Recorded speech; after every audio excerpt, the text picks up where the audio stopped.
الله وبركاته إلى حضرة النبي محمد المصطفى صلى الله عليه وسلم آله الكرام وأصحابه العظام خصوصا لهذه النية المباركة الفاتحة. أعوذ بالله من الشيطان الرجيم. بسم الله الرحمن الرحيم. الحمد لله رب العالمين الرحمن الرحيم مالك يوم الدين إياك نعبد وإياك نستعين اهدنا الصراط المستقيم صراط الذين أنعمت عليهم غير المغضوب عليهم ولا الضالين آمين. بسم الله الرحمن الرحيم. الحمد لله رب العالمين والصلاة والسلام على أشرف الأنبياء والمرسلين وعلى آله وصحبه أجمعين. اللهم صل وسلم وبارك على مولانا محمد النور المذهب للنسيان بنوره وعلى آله في كل لمحة ونفس عدد ما وسعه علمك. اللهم افتح علينا فتوح العارفين واجعل أعمالنا خالصة لوجهك الكريم. اللهم فقهنا في الدين وعلمنا التأويل يا رب العالمين. صلى الله على سيدنا محمد وعلى آله وصحبه وبارك وسلم. الحمد لله رب العالمين. أما بعد.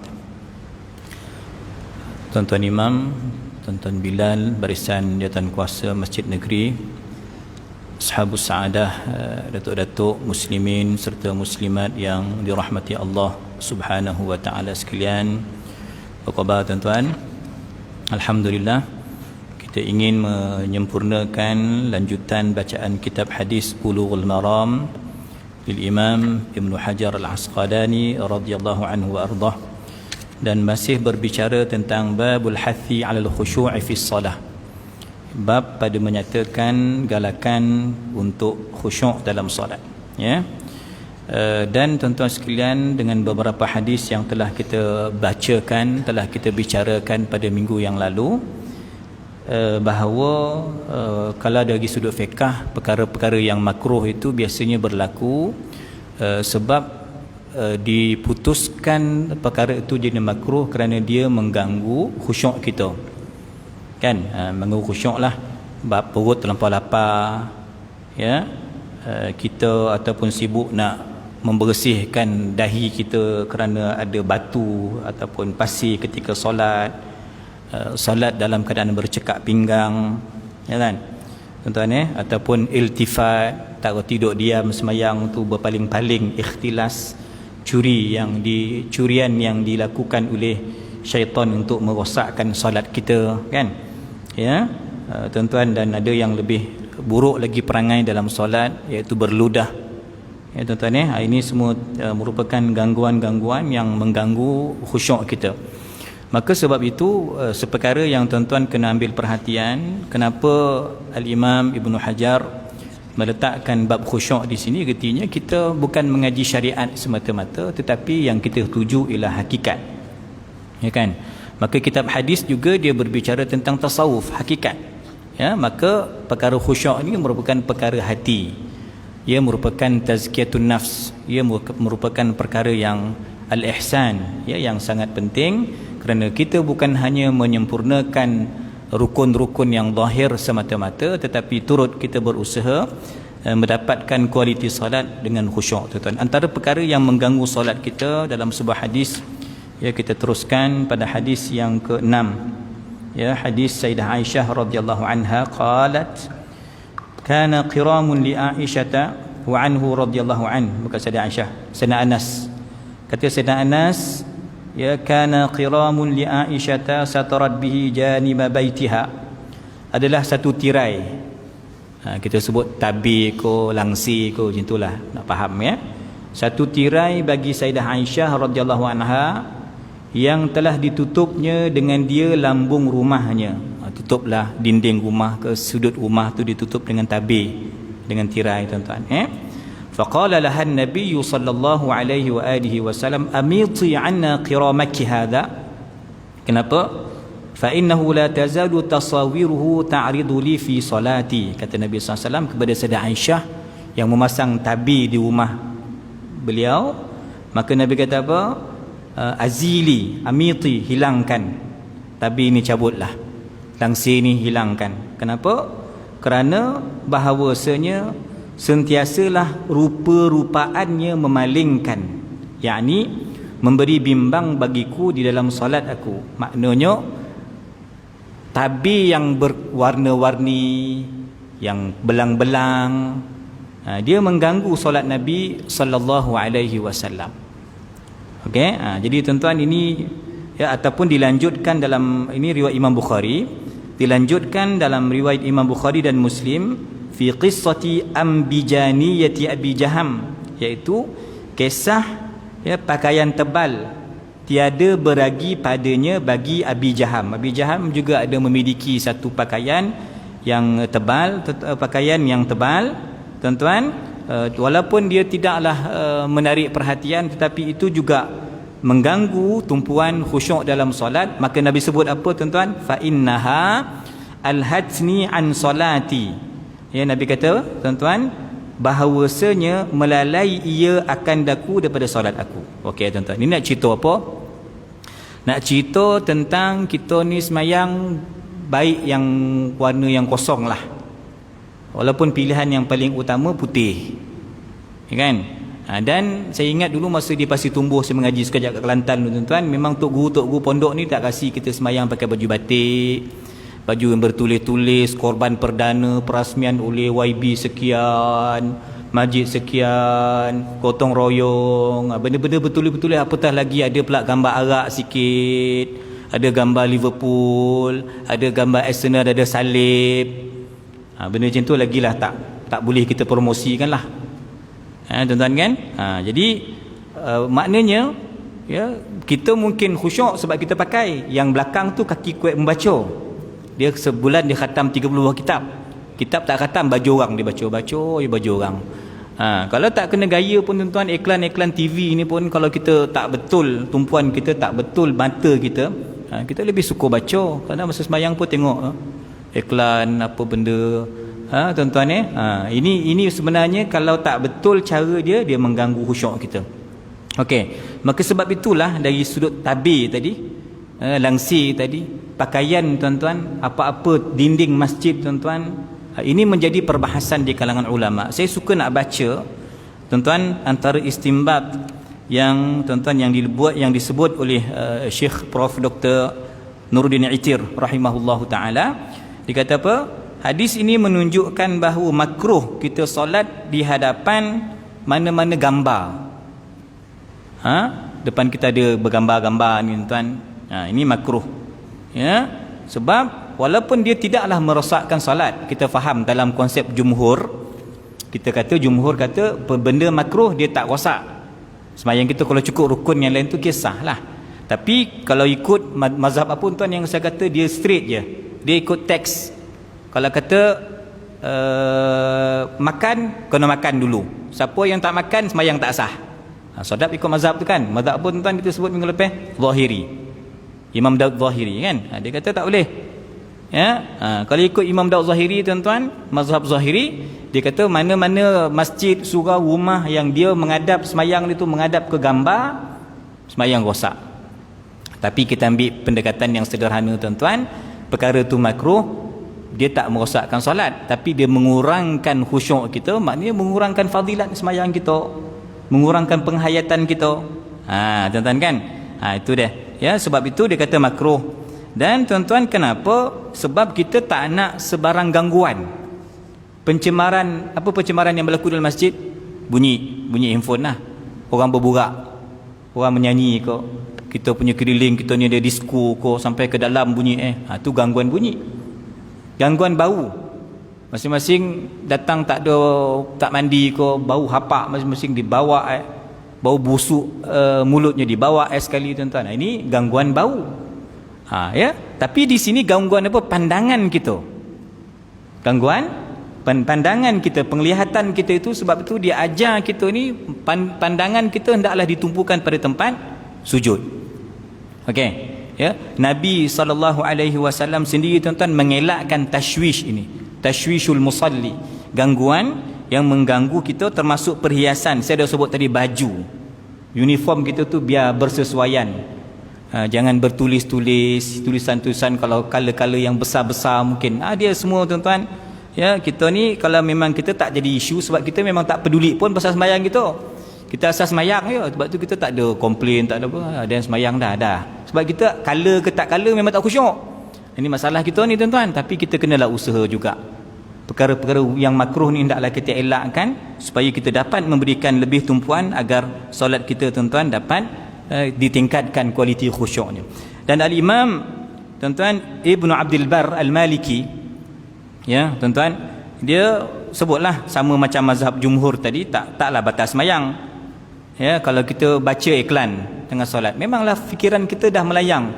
Imam baca panjang, kita dah habis Fatihah, apa nak buat? Daripada tunggu imam boring, baca iklan, tengok mana tulisan-tulisan, dah boring. Tarawih kan? Tuan-tuan, memanglah kita kata tak batal. Ya, tetapi tuan-tuan, ya, ia sebenarnya mengganggu kualiti khusyuk kita. Dan juga tuan-tuan, ya, termasuk disebutkan ialah perhiasan-perhiasan yang melampau-lampau tentang masjid. Seni-seni yang terlampau dah macam muzium lah pula. Letaklah ayat 2-3 ayat yang sesuai, boleh. Kita pandang ini memang tema masjid, bagus. Tapi kalau dia dah diukir-ukir, dah tak ruman masjid tuan-tuan, sebab itu kita tengok kata Syekh Nuruddin Itir, ya, dia kata apa tuan-tuan, masjid yang paling simple ialah masjid Nabi SAW. Bukan nak suruh kita cabut aircon, cabut lampu, cabut kipas.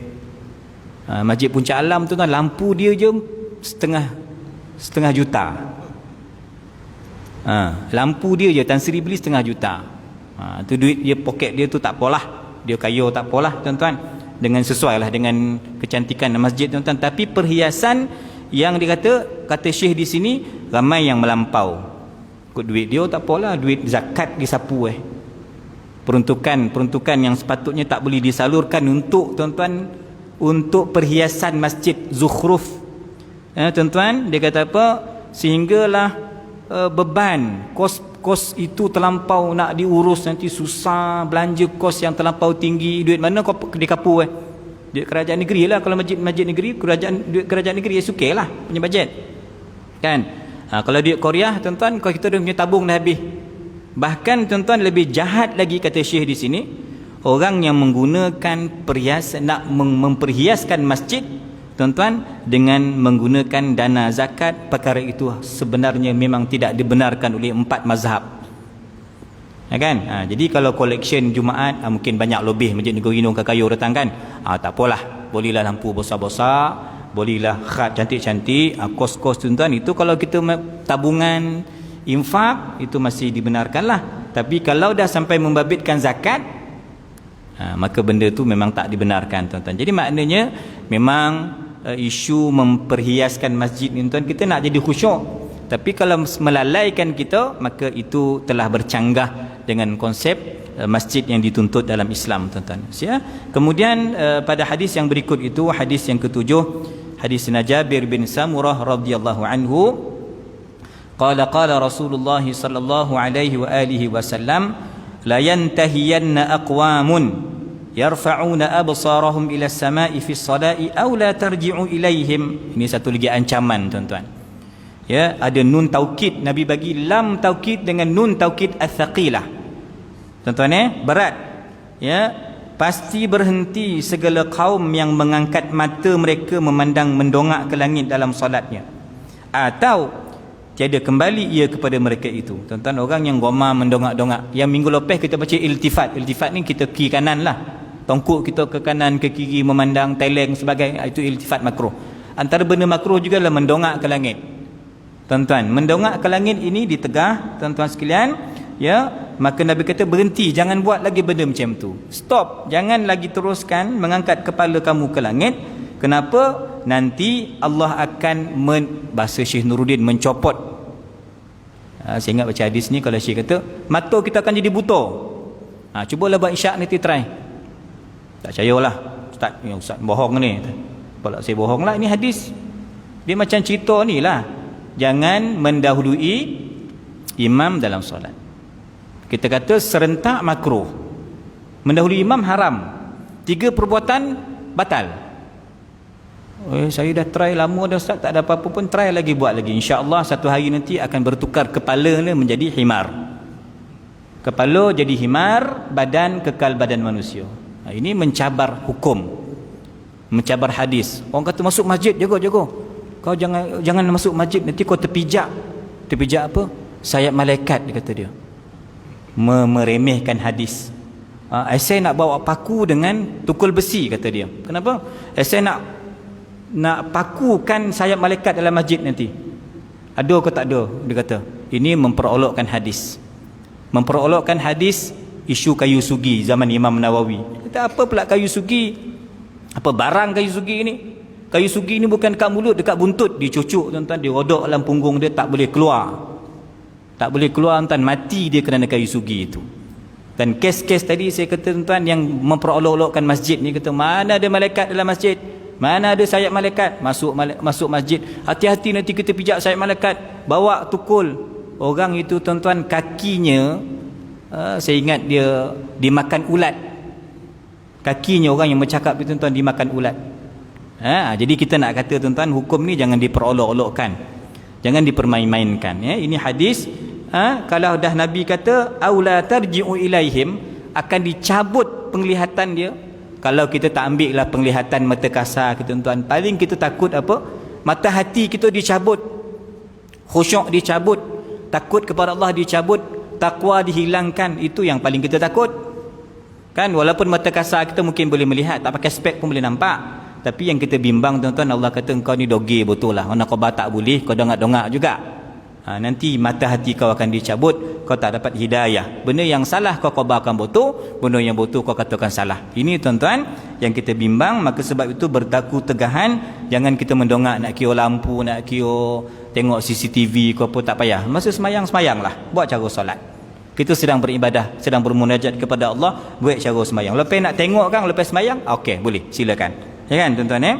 Sebab itu tuan-tuan, dalam riwayat Sayyidah Aisyah pula dia kata apa? Sami'tu Rasulullah sallallahu alaihi wa alihi wasallam yaqul. Dalam konteks yang lain pula tuan-tuan. Ya, jadi maknanya saya sebelum itu saya nak buat sedikit kesimpulan tuan-tuan. Jadi kenapa dilarang kita menongak ke langit ke atas, ke bumbung, ke atap ni? Sebab di situ kata ulama, ia sebagai tanda i'rab, berpaling daripada kiblat. Jadi cukuplah kita menghadap ke depan ataupun mata kita memandang kepada tempat sujud. Tak payahlah mendongak ke memaling ke mana-mana, tak payah. Itu dah sebahagian tanda kita berpaling daripada kiblat. Itu sebagai tanda macam kita nak keluar daripada solat. Dia mengganggu kita. Tuan-tuan, maka sunat kita hanya melihat kepada tempat sujud. Kecuali dalam kitab Imam Zarkashi kata kalau depan Kaabah. Depan Kaabah sekali-sekala kalau tuan-tuan nak memandang ke depan, tu bolehlah sekali-sekala. Kalau itu menambahkan khusyuk kita, itu sahaja tuan-tuan. Tempat lain tak ada. Tempat sujudlah kita akan tuan-tuan fokuskan. Okey. Ya, jadi ataupun tadi tuan-tuan yang dicopot mata, pandangan kita tu akan dihilangkan, kita akan jadi buta. Nauzubillah min zalik. Ya, dia mendongak ke langit, dia kata dia dah buat 3 bulan tak ada apa-apa pun. Okey aja. Tuan-tuan, maksudnya dalam satu pandangan, tuan-tuan dia kata apa? Dibimbangi orang yang suka mendongak kepala dia, mata dilihat ke atas tuan-tuan, dia dibimbangi akan kehilangan cahaya. Yang tuan-tuan sekalian, cahaya itu ialah cahaya yang malaikat datang turun berbondong-bondong ke masjid. Kalau kita kata malam Al-Qadar, tanazzalul malaikatu warruhu fiha. Kan? Ketika solat juga tuan, malaikat sedang memberikan curahan rahmatnya, mendoakan kita, kebaikan kita, mengelakkan COVID kita, mengelakkan banjir kita, sebagainya. Kita pula mendongak tuan. Jadi kita punya mata sebenarnya tak boleh menampung cahaya malaikat tersebut. Maka sebab tu tak dibenarkan kita mendongak ke langit, pandang ke tempat sujud tu. Ini juga tuan-tuan satu pandangan, kerana nanti juga kilauan cahaya malaikat itu juga mampu merosakkan mata kita sebenarnya. Baik tuan-tuan, kemudian hadis Sayyidah Aisyah tadi tu dia kata apa? La salata bihadrati ta'amin wala huwa yudafi'uhu al-akhbathan. Kata Sayyidah Aisyah radhiyallahu anha, Nabi SAW bersabda, tiada salat di hadapan makanan. Ini pun kita dah sebut. Ya, kalau nak pendekkan tahlil tuan-tuan, kalau imam tahlil tu mula Isnin habis Selasa, tuan-tuan hantarlah mihun copek sikit, copek lah berhenti tu kan. Kalau kita sebab tu berzikir, solat, jangan depan hidangan makanan, tuan-tuan kan. Jadi kalau boleh gitulah, kalau kita buat jamuan tahlil ke doa selamat ke apa kan tuan-tuan, biar kita keluarkan makanan tu selepas selesai lah. Itu yang paling bagus. Tapi kalau tuan-tuan rasa nak pendekkan sikit, hantar cepet-cepet, imam pun berhentilah makan kan tuan-tuan. Jadi kalau solat, jangan solat depan makanan. Okey, jadi kita faham kat situ tuan-tuan, mengganggu kita punya tumpuan, ya.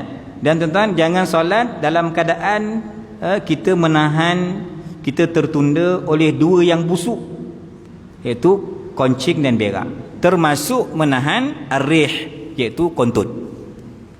Maka sebab tu kan kita kata selesaikan dulu urusan-urusan tandas, selesaikan urusan perut, ya. Kita adjust masa kita tuan-tuan, kitalah yang menyusun kan. Kita lapar, kita tahulah pukul berapa kita perlu makan. Janganlah masa tu dah pukul 1, masa tu dah terhegeh-hegeh nak cari makan masa tu. Jadi kitalah yang silap. Dah pukul 7.20 dah maghrib baru kita terhegeh-hegeh nak pergi kedai. Tak bolehlah macam tu kan. Kitalah susun jadual kita tuan-tuan.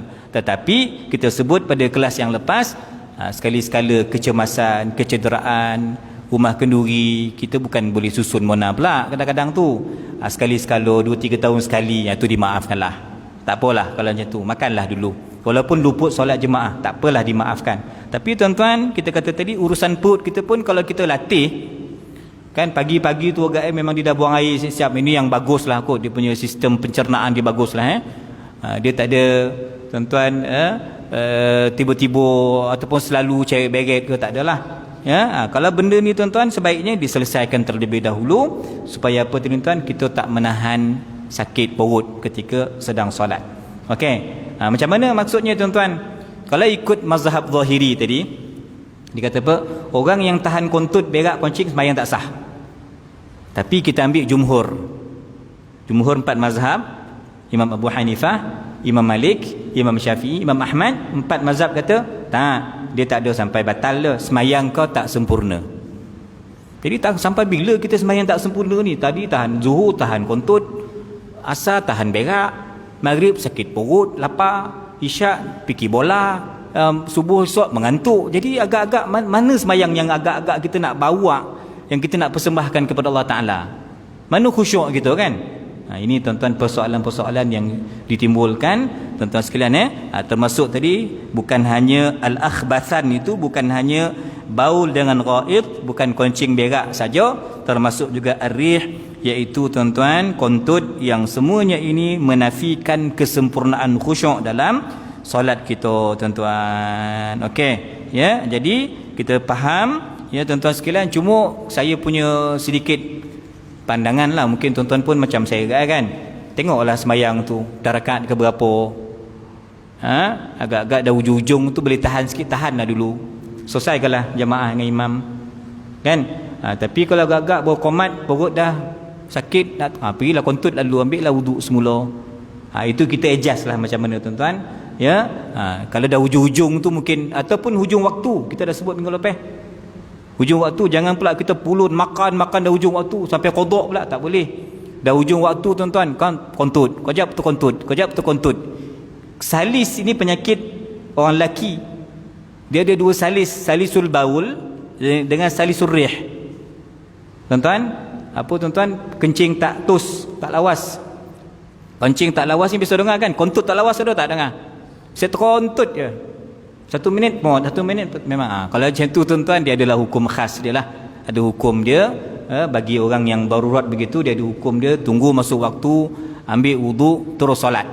Tak ada jawab WhatsApp, tak ada angkat call, semayang, selesaikan semayang. Kalau berlaku apa-apa ketika solat tu, dimaafkan. Cuma dia jangan jadi imam lah. Bagilah orang lain jadi imam.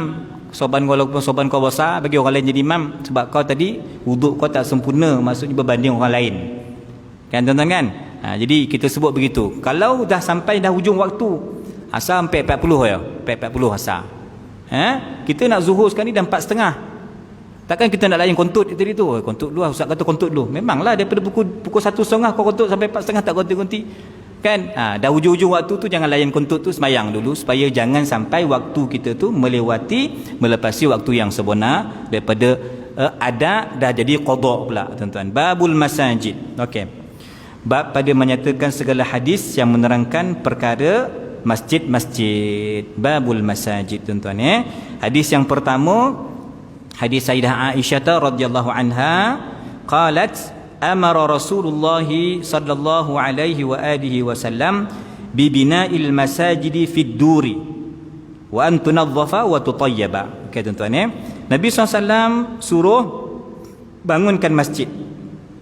Tuan-tuan, di dalam rumah-rumah. Okey, kita terjemahkan dalam rumah-rumah tu maksudnya dalam penempatan kawasan kampung kita, taman kita yang cukup sempadan dia, ada koryah dia.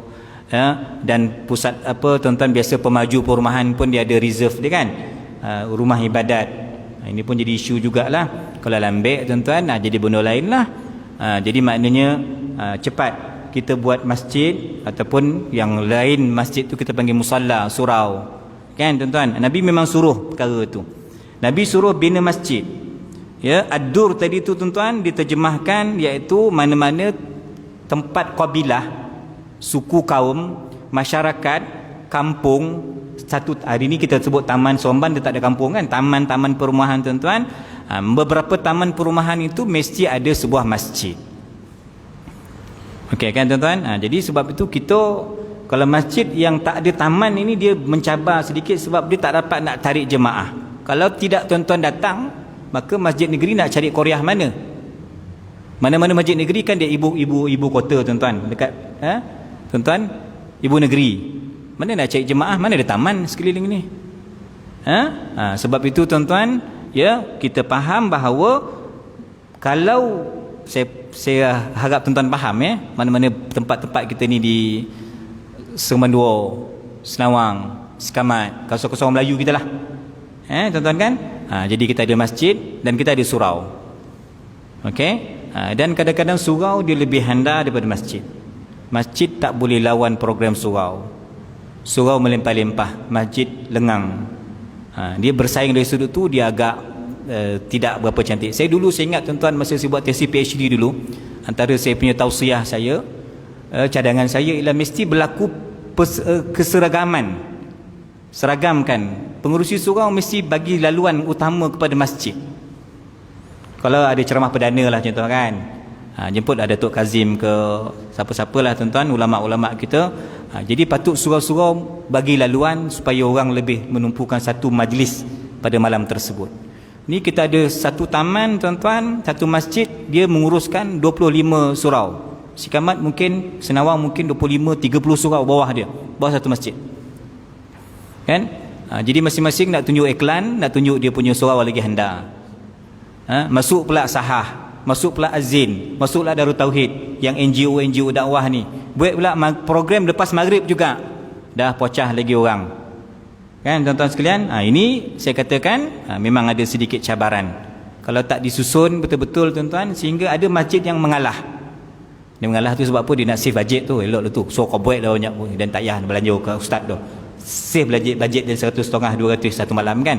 Ada yang masjid yang mengalah tuan-tuan, padahal dia yang patut bertahan income tabung Jumaat dekat masjid, bukan dekat surau. Ini tuan-tuan sedikit lah yang berlaku. Maka sebab itu kembali kepada hadis Sayyidah Aisyah tadi radhiyallahu anha, Nabi suruh bina masjid. Betul? Masjid tuan-tuan, tetapi masjid itu macam mana? Nabi suruh tunazzafa wa tutayyaba. Nabi suruh apa tuan-tuan? Bukan bangun kau biar je. Lantaklah apa jadi masjid tu, orang ada kau tak ada kuliah kau. Dia nak cerita pasal masjid tuan, banyak bondo nak cerita ni. Dari sudut pengurusan dia lain, dari sudut pengimarahan dia lain tuan-tuan, macam-macam bondo lah. Kadang-kadang Imam Bilal tu smart, AJK pula masalah. AJK bagus Imam Bilal pula problem. Imam Bilal AJK bagus jemaah pula masalah. Macam-macam ujian, macam-macam kategori masjid ni tuan-tuan kan. Tetapi kalau kita tengok tuan-tuan, Nabi suruh apa? Bersihkan masjid. Masjid mesti dilihat cantik, bersih, indah. Lagi tutayyab, wangi. Letakkan wangian. Satu hari tuan-tuan, Nabi masuk satu kampung di Madinah tuan-tuan, yang malangnya ketika itu Nabi masuk ke kawasan kiblat, ke mihrab, ada kahak nukhamah. Kahak itu ialah, ya tuan-tuan, mazhab kita kira tak boleh lah. Mazhab Hanafi dia ringan sikit lah. Nabi kata kat budak kampung tu, siapa pergi ambilkan dan pelepah tamar, Nabi bersihkan tuan-tuan. Dan Nabi kata siapa ada wangian, minyak wangi, Nabi wangikan masjid. Sebagai dalil bahawa masjid itu mesti dibersihkan. Masjid itu pengimarahannya zahir dan batin, hissi dan maknawi.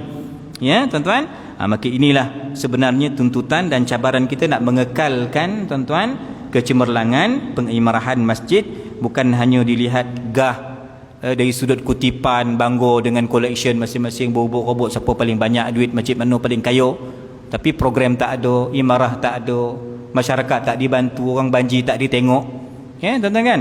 Jadi ini merupakan tuntutan dan risalah dan peranan masjid tuan-tuan, ya. Tayyib. 447 tadi hadis itu mengajar kita apa? Setiap penempatan orang Islam mesti ada masjid.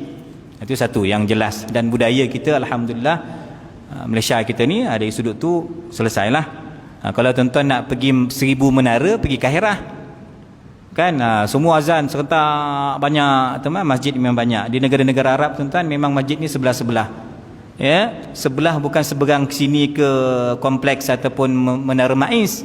Sini masjid, dekat jabatan agama ni masjid, masjid selang dia jalannya, duduk khutbah jalan. Tapi mereka penduduk Islam dia ramai, ya. Yang sini solat Jumaat 10,000, yang sebelah 8,000. Yang sini Dr. Omar Hashim, yang sana Syekh Ali Jumaah. Duduk ulama besar, tapi semua imarah. Itu Mesir tuan-tuan, dia boleh berlaku ta'addud, berbilang-bilang Jumaat di Mesir.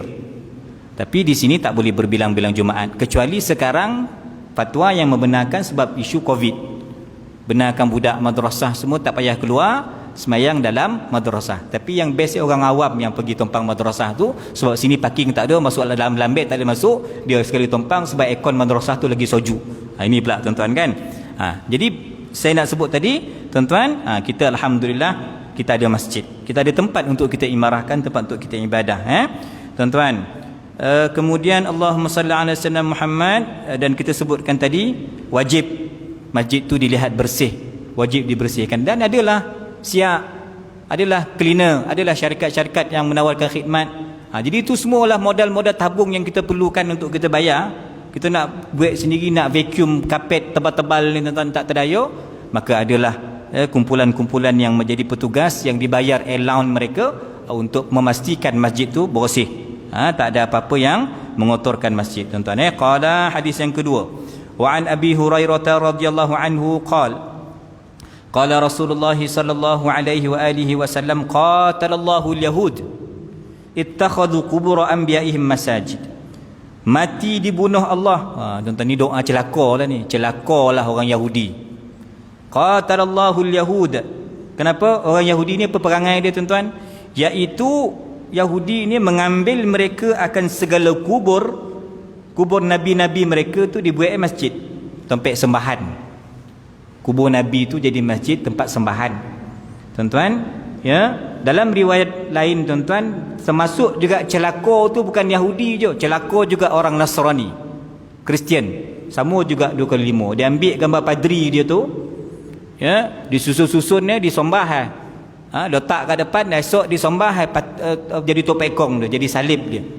Syekh-syekh dia tu tuan-tuan, menjadikan tempat itu sebagai masjid. Kubur-kubur itu dijadikan masjid.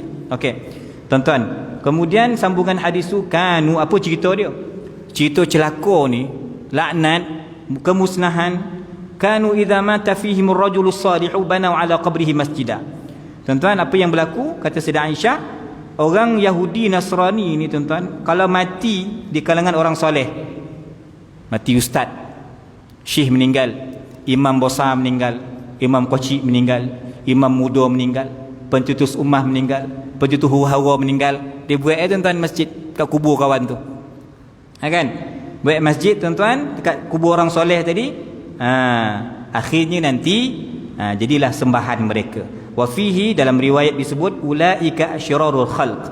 Tuan-tuan, mereka ni sejahat-jahat manusia, sejahat-jahat makhluk. Apa dia? Mengambil kubur itu, kubur orang soleh itu dijadikan masjid sebagai tempat sembahan. Tuan-tuan sekalian, okey, latar belakang hadis ini ialah menurut Sayyidah tuan-tuan Ummu Habibah dengan Sayyidah Ummu Salamah. Siapa dia? Ummu Salamah, Ummu Habibah, kedua-duanya isteri Nabi sallallahu alaihi wasallam radhiyallahu anhuma, kedua-duanya ummahatil mukminin. Kata mereka berdua ni tuan-tuan, Ummu Habibah, Ummu Salamah, zakarata kanisatan, kami pernah tengok gereja.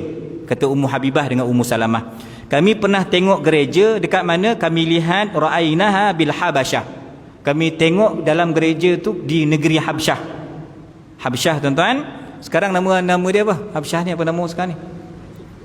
Utopia. Tuan-tuan kami tengok dalam gereja tu ada banyak patung-patung tasawir. Patung-patung tu apa? Ni dilukis lah gambar imam ni gambar tok syekh dia, ni syekh tarikat dia, ni tok guru dia, ini guru fiqah dia, masing-masing buat patung. Kan? Mula-mula generasi pertama tengok siapa tu bah? Tu dulu kan syekh tu, ustaz kita yang mengajarnya. Generasi kedua, cucu siapa tu bah? Dah itu dia tu wali karamah, madad, sampai anak cicit cucu moyang semua tuan-tuan dah kabar-kabar tu siapa tu? Tuhan, Nabi. Lepas tu ke sudah jadi Tuhan. Tu sejarah berhala tuan-tuan. Ya, maka sebab itu di sini tuan-tuan kita kena faham elok-elok hadis ni. Okey, kecelakaan kepada dua kumpulan tadi itu, Yahudi dan Nasrani, yang menjadikan kubur-kubur itu sebagai masjid. Apa maksudnya? Kubur itu menjadi tempat kiblat dia, kubur itu direct menjadi tempat sembahan dia. Maka tak bolehlah kubur tu jadi tempat sembahan kita. Kau nak sembah siapa? Dia akan menimbulkan kekeliruan. Maka hikmahnya kenapa Nabi kata orang tu paling jahat, Yahudi Nasrani dalam bondo ni dia paling jahat, diikuti oleh kumpulan-kumpulan tarikat-tarikat sesat pun ikut jalan macam ni, kumpulan yang paling jahat. Kenapa tuan-tuan? Mereka sujud kepada kubur wali-wali mereka. Mereka sujud tuan-tuan kepada nabi-nabi mereka. Tuan-tuan, maka untuk menutup pintu-pintu syirik itu, maka ulama kata tegahan itu nanti orang tak faham. Zaman kita ni mungkin adalah ustaz-ustaz kata tak boleh, ini bukan sembahan, ini mengambil berkat.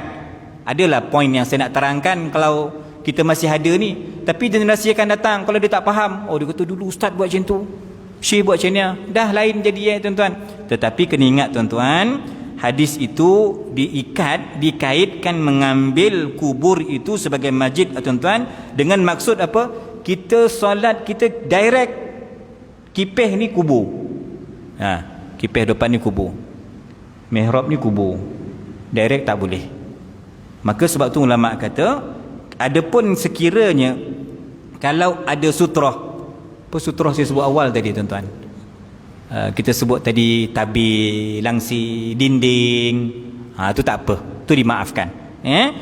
Jadi kena buat dinding tuan-tuan. Salaf di kalangan sahabah dan tabi'in mengatakan isu yang dalil yang paling jelas kubur Nabi SAW, wasahiban Abu Bakrin wa Umar radhiyallahu anhuma, itu kubur itu dalam masjid.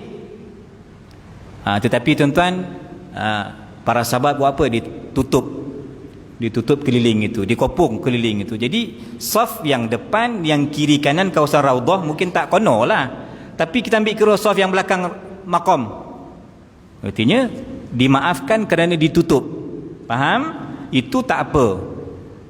Ada yang salah faham, biasanya yang salah faham ni yang Wahbi ekstrim ni lah kan. Dia kata Masjid Nabi ni pun dah ada unsur syirik, menyembah Nabi, menyembah Abu Bakar dan Umar radhiyallahu anhuma. Kita kata nanti lubang, kau salah faham tu. Dia yang menjadi tegahan kalau langsung direct kau sembah, kau sujud kat kawasan itu tak boleh. Tapi kalau ada penghadang tuan-tuan, termasuk kata Syekh Nuruddin Ijir ni tuan, dia orang Syria.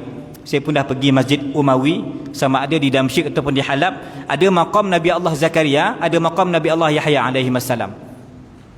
Tapi mereka buat apa? Dia akan tutup tuan-tuan, ada kepungan, ada halangan dia, supaya kita sujud, kita solat tak direct menghadap kepada kubur, tapi dihalang oleh salah satu binaan ataupun dinding ataupun tabir. Itu dibenarkan. Okey tuan-tuan, Masjid Umawi pun berlaku. Okey, maka sebab itu kata Imam Nawawi, dia menghurai hadis ini, tuan-tuan, dia kata apa? Sahabat dan tabi'in radhiyallahu anhum tuan-tuan, Dia nak besarkan masjid Nabi kan, perlu pembesaran besar, makin besar makin besar. Zaman kita ni paling besar lah. Maka tuan-tuan, ya, jumlah orang Islam yang semakin ramai, orang yang semakin kerap melaksanakan umrah, ziarah, maka tuan-tuan, kekal rumah Sayyidah Aisyah tu kekal. Di situlah maqam Nabi SAW, yang mungkin tuan-tuan tahu, tuan-tuan, kita dah dikepung lah, ya, ditutup, maka itu dimaafkan, tak ada masalah, boleh. Walaupun dulu agaknya Syekh Nasiruddin Albani mencadangkan kepada Malik Faisal, kepada tuanku hantar surat, tuanku, kita pindahkan maqam Nabi dengan sahabat ni ke Baqi' sebab aktiviti syirik telah berlaku dalam masjid Nabi. Orang sujud sembah Nabi Muhammad SAW, sembah dua sahabat. Tuan-tuan, apa keputusan tuanku masa tu? Malik Faisal arahkan, usir orang ni daripada Madinah, tak boleh datang dah, tak boleh mengajar, tarik tauliah dia. Datang musim haji umrah dan benarkan, tapi duduk mengajar tak boleh. Poning kenapa tuan-tuan? Sebab kubur Nabi tu, maqam Nabi tu bukan Nabi pilih, itu Allah dah tentukan. Mana tempat Nabi wafat, itulah tempat ditanamkan Nabi. Walaupun masa nak tanamkan ada 3 pandangan. Nak hantar balik tumpek lahir Mekah, ada pendapat kata hantar ke Madinah, ke Aqsa. Tapi Sayyidina Abu Bakar kata Nabi posan, mana Nabi wafat, situlah kubur Nabi SAW. Mana boleh pindah? Tuan-tuan kan? Tapi itulah tuan-tuan, kefahaman yang berbeza-beza. Ya, kefahaman yang kalau tak difaham teknik dia yang betul, tidak disulam dengan kefahaman yang sahih, tuan-tuan, maka dia akan jadi ekstrim, akan salah faham. Pantang ada sikit kubur Mesir, tuan-tuan, berlambak-lambak masjid, sebab Mesir masjid lama. Imam Syafi'i dalam masjid, Syekh Zakaria Ansari dalam masjid, Sayyidah Nafisah, Sayyidah Zainab, Sayyidah Sukainah dalam masjid, Imam Husain, Sayyidina Husain dalam masjid. Tapi nak kata apa? Robohkan masjid. Kalau itu memang saya ingat dulu masa saya di Mesir, memang perjuangan geng-geng Salafi ini dia akan kata roboh.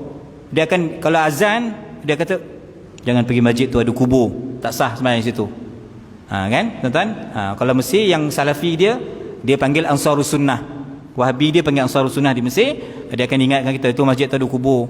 Saya lagi suka pergi masjid ada kubur. Memang kita cari masjid yang ada makam, lagi khusyuk semayang. Tuan-tuan kan? Masjid Sayyidina Husain, saya ada cerita kat Masjid Husain Semandua, bukan Masjid Sayyidina Husain itu, RHB. Masjid Husain Semandua saya mengajar kitab, tuan-tuan, bab kubur ni sikit kan. Masjid Husain, ketika sebelum solat, pintu makam tu dibuka. Kita masuklah ramai-ramai. Kanan mihrab, belah sana lah. Masuk ramai-ramai, masuk ziarah. Azan dia tuan-tuan, pintu tu akan ditutup. Pintu ke arah makam tu akan ditutup, supaya membenarkan ijtihad fatwa para sahabat dan tabi'in ini, supaya nanti ketika zuhur, ketika solat, apa solat pun tuan, kita tak direct menghadap kepada makam, kerana dia telah ditutup dengan dinding, dengan tabir ataupun seumpamanya. Maka di situ dibenarkan. Yang menjadi tegahan, celaan, kecelakaan, kemusnahan, laknat kepada Yahudi dan Nasrani ataupun mereka yang mengikut jejak langkah mereka, kalaulah tuan-tuan sekalian kita direct, tuan-tuan buat satu masjid, tuan-tuan tempah terus kubur dekat mihrab, tu gila nama tu. Tuan-tuan nak wakaf, nak minta, dan memang ada pun 2 makam yang dibenarkan musyawarah fatwa. Dia wakaf tanah yang besar, masjid yang mewah, dia minta supaya dia dan isterinya dimakamkan di situ. Maka fatwa buat kajian, bolehlah, ambillah sudut yang sesuai, dimakamkan di situ, tak ada masalah. Tapi yang menjadi masalah kalau tempat orang menghadap ke arah kiblat, orang menghadap tentang solat, di situ yang menjadi masalah kalau tidak ada benteng tabir yang menghalang, tuan-tuan. Okey, sampai lagi satu hadis kau. Okey tuan-tuan, hadis yang terakhir kalau sempat, hadis Abi Hurairah radhiyallahu an. Ya, ba'atha an-nabiy sallallahu alaihi wa alihi wasallam khailan faja'at bi rajul farabatuhu bi sariti min sawaril masjid. Tuan-tuan, ya, Nabi SAW utus tentera berkuda pergi melanggar ke pihak Najd, maka dapat ditawan mereka itu akan seorang kepala mereka itu. Kepala tu bukan kepala kita ni, ketua lah, ketua, panglima, ya, dia punya presiden, ya, tuan-tuan, dapat ditangkap, ditawan. Mana ikat tentera tu? Orang tawanan tu diikat dalam masjid. Boleh ke? Tuan-tuan, diikat di tiang masjid Nabi sallallahu alaihi wasallam. Jadi makna kat situ ada keharusan, masa tu tak ada penjara, boleh lah. Sekarang dah ada penjara, janganlah ngada-ngada pula. Semua nak datang masjid, covid masjid, banjir masjid, orang masalah pun penjenayah pun masjid, pitam dah. Tetapi nak cerita awal dulu memang dibenarkan tuan-tuan mengikat pesalah, penjenayah, tawanan diikat di tiang masjid. Tuan-tuan, siapakah orang ini? Tengok nota kaki bawah tu, iaitu tuan-tuan namanya Sumamah bin Utsal. Ingat tak saya dah cerita pasal Sumamah bin Utsal tahun 2019? Mana nak ingat ustaz, 2020 pun tak ingat. Sumamah bin Utsal ni siapa tuan-tuan? Ketua tentera, ketua kabilah Bani Hanifah, orang pertama yang bertalbiyah, orang pertama yang buat umrah tuan-tuan. Dan kan kita baca, ingat tuan-tuan, hadis ini tentang apa? Mandi wajib. Dia masuk Islam, pergi ke luar, mandi, masuk ke masjid, jumpa Nabi, asyhadu an la ilaha illallah wa asyhadu anna Muhammadar Rasulullah. Itulah Sayyidina Sumamah bin Utsal, anti Islam, benci Nabi SAW, akhirnya masuk Islam kerana ditambat dalam tiang masjid. Wallahu alam bisawab. Jumpa bulan depan tuan-tuan. Assalamualaikum warahmatullahi wabarakatuh.